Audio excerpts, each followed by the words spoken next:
happened a few summers ago when I was living in Montreal. I lived in Mile End and worked in the Plateau, two adjacent neighborhoods that were usually full of tourists, students, and people just hanging out. I walked to and from work through a series of pretty tree-lined alleyways that were peaceful, quiet, and full of cats. Anyone familiar with the area will know the kind of alleyways I'm talking about. I always felt safe because there were so many people hanging out on their back balconies, overlooking the alleys in the summertime. Occasionally, I ran into people strolling with their dogs or kids, messing around, or drunk dudes would catcall from their balconies. But typically, my walks to and from work were uneventful. That is, until this day. I left work at about 4 o'clock in the afternoon and began my walk home.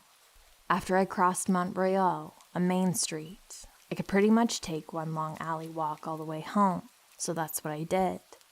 I didn't have my headphones in or anything. I was just walking and daydreaming and taking in the beautiful summer afternoon. I didn't sense a single thing was off. I walked for about 5 to 10 minutes before I heard someone yelling from their balcony up ahead. My French is pretty bad, and they were far up, so I didn't catch any specifics. I ignored it and kept walking. 2 minutes later, and this big guy comes bursting out of the back gate and into the alley, talking hurriedly in French to me. When he realized I'm Anglo, he switches to English and says quietly, "There's somebody following you. He came into the alley behind you, and he's been ducking behind garages and garbage cans. We could see him from our porch." He points up to where his companion is still sitting, a few stories up on a little balcony with a pretty good view down to the alleyway. I was hesitant and said it must be someone walking their dog or something, and that I hadn't seen or noticed anyone behind me. I didn't really know what to make of the situation, but I thought he must be mistaken. The man shakes his head and yells down the alleyway to get the fuck out of here, or something to that effect. But nothing happens. Nobody appears. So we start striding down the way I came, and that is when a man stands up from where he was hiding, ducked behind the wall of someone's garage. He was skinny, had long brown scraggly hair, and a leather jacket on, even though it was like 30 degrees Celsius outside. I made eye contact with him for a split second before he took off running back down the alleyway, and he had these wild, angry eyes that still give me the chills. The balcony Samaritan booked it after him, but the guy was gone, just like that. We weren't sure what to do, or what we would even say if we called the police, so balcony Samaritan walked me onto Park Ave, a close-by main road, and I thanked him profusely for saving me from whatever the alley stalker had planned for me that afternoon. It still scares the shit out of me that I didn't sense a single thing was off. I didn't have any feeling of being watched. Nothing. Anyways, creepy man who ruined my peaceful alleyway commute. Let's never, ever meet again.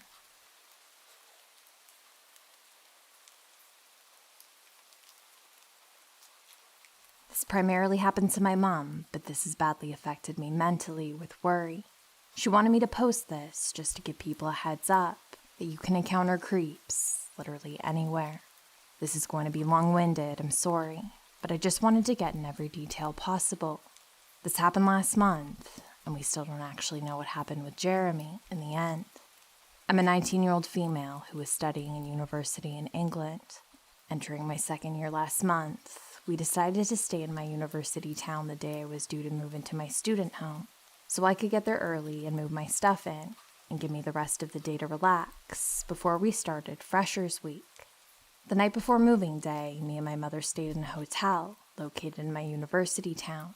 We were greeted by a very friendly man called Jeremy. Jeremy was very attentive and showed us to our room and stayed around 10 minutes telling us the history of the hotel and repeatedly asked us if we needed help unpacking and stuff, which we kindly rejected. It was a Friday, so me and my mother went around town, had a few drinks. Nothing too heavy, as Freshers Week started the next day, so I wanted to be fresh for the Saturday night. Before going out, Jeremy explained that he never works weekends, So he told us to have a good night and wished me luck with the rest of my university journey. He gave me a hug and gave my mother a hug and a slight kiss whilst moving his hand down towards her bum, which she found weird but brushed it off as nothing. My mom's 37 but looks young for her age, and Jeremy is easily in his 40s. So we just thought Jeremy may have fancied his chances with her. Moving on, me and my mom have a great night around town. We watch a couple of live bands and have a few wines, so we're a little on the tipsy side. We get back to the hotel, and the bar is still open, so we decided to have a nightcap.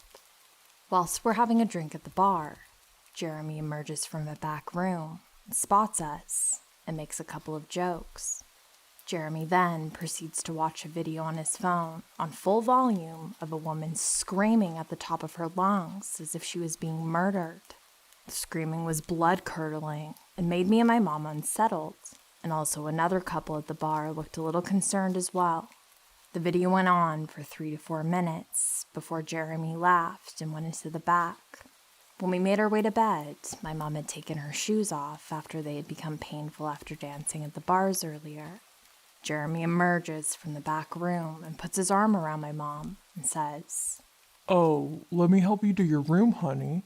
You must be wasted after all of that drinking."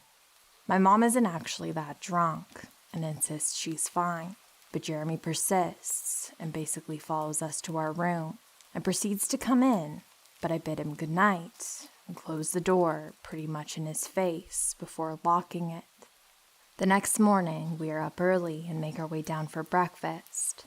The young girl working takes our breakfast order, only for Jeremy to bring them out insisting the eggs are cooked to perfection, although he claimed he never worked weekends. Me and my mom are weirded out by Jeremy at this stage and check out straight after breakfast. Jeremy sees us out and says these exact words. "I'll be seeing you very soon, Christy." My mother's name. Anyway, at that time, it doesn't strike me as unusual, and my mom drives us to my new home and helps me unpack and all that stuff.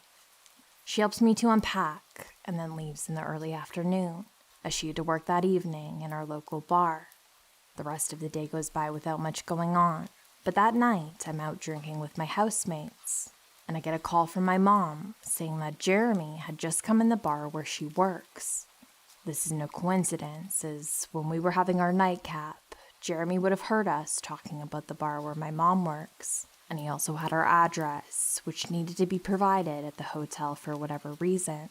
He had also said to my mom when she was pouring his pint that she should go around to his friend's house after her shift, which was just around the corner. This call really scared the shit out of me. About a half an hour later, my mom called me and said that Jeremy had left the bar after she rejected his offer to go back to his friend's house later. But Jeremy had said he'd be back for her later. This was really worrying, and I told her to make sure a customer was with her as she was locking up on her own that evening. After this call, I felt sick and didn't join my friends in going to the nightclubs. In the meantime, I called my dad, who no longer speaks to my mom. They aren't on bad terms. They just chose not to keep in contact with each other after they split up a few years ago. My dad is a club bouncer, but he wasn't on duty that night. I called him and begged him to just drive down there and make sure everything was okay. My dad clearly knew by my shaky voice that I was panicked, scared, and helpless. 1 a.m. rolled around, and I didn't get a response from either my mom or my dad's phone. I was worried sick and hoped that Jeremy hadn't been waiting around a corner and done something to my mom while she was locking up.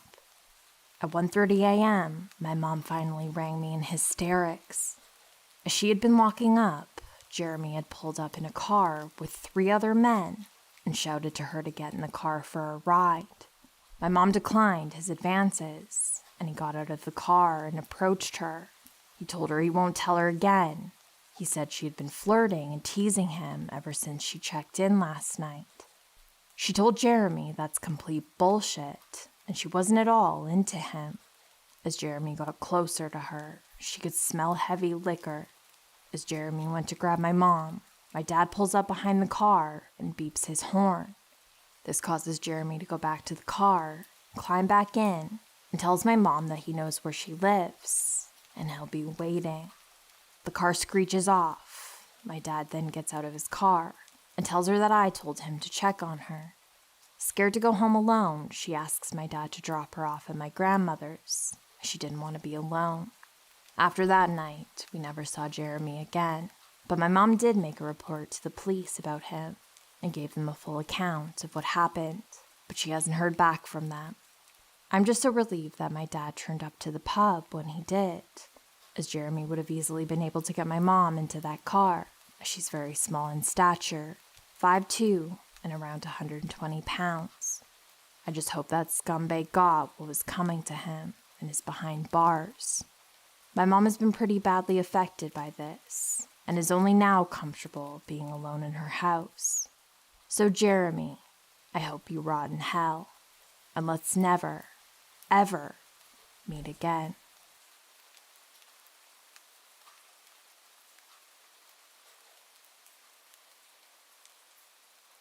When I was a child, my Fridays were spent at a program called Celebrate Recovery, CR for short. This program was for recovering addicts, and childcare was provided. My mom was the ringleader of the group, while my dad attended as an alcoholic and drug user.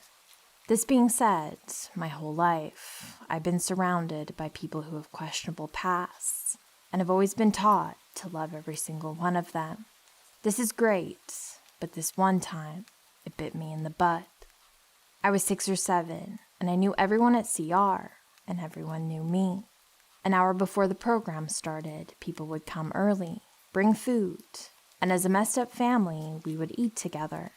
When a new person came, I would always introduce myself and made sure that they knew that they were wanted there. I didn't know this one guy would take it too far. One night, there was a new person, and I ran up to introduce myself. He told me his name was Bob, and this began a very suspicious friendship. From that week on, Bob would bring stuffed animals for the other kids and me, but would leave the biggest one for me. He would also bring candy for us, and I found out years later that it was actually dipped in gasoline. This went on for weeks, and Bob gained my freely given trust. My parents were suspicious of Bob, naturally, and cautioned 6-year-old me to be careful around my new best friend. One Friday night, Bob came to CR telling me he had a surprise for me in the backseat of his car and for me to follow him. Stupidly, I followed him, and once we reached his car, Bob told me that he had a bad back, and if I wanted my surprise, I would need to climb into his car to get it. Right before I was about to reach into his car, my mom, my hero, was walking out of her office, saw the interaction, and screamed, "OP's full name, get your butt over here right now." Scared to get in trouble, I ran to my mom and walked back to dinner with her. Apparently, after that incident, my mom found out Bob would go to the large gatherings, but would not attend the breakout sessions. Instead, he would come to childcare, and the workers did not think this was a red flag. When my mom found this out, she went to the church and hired security. The officers told Bob he was no longer allowed to come to CR and posted officers outside the childcare. Sadly, this did not stop Bob.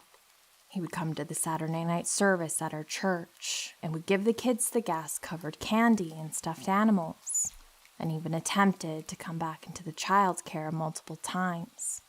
One night, my friends and I were playing, and when I looked up, there Bob was, staring directly at me. I had been told by my mom that if he was to show up, to go to Miss Jamie, the childcare worker.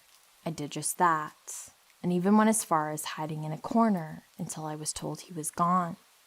13 years later, I'm still thanking my mom for being vigilant and stopping me from being kidnapped. Edit. So to clarify some things, I was talking to my mom today, and I asked her how she knew the candy was dipped in gasoline. She told me that our head pastor confiscated Bob's candy after church one day, and he told my mom the candy tasted and smelled as if it had been soaked in gasoline.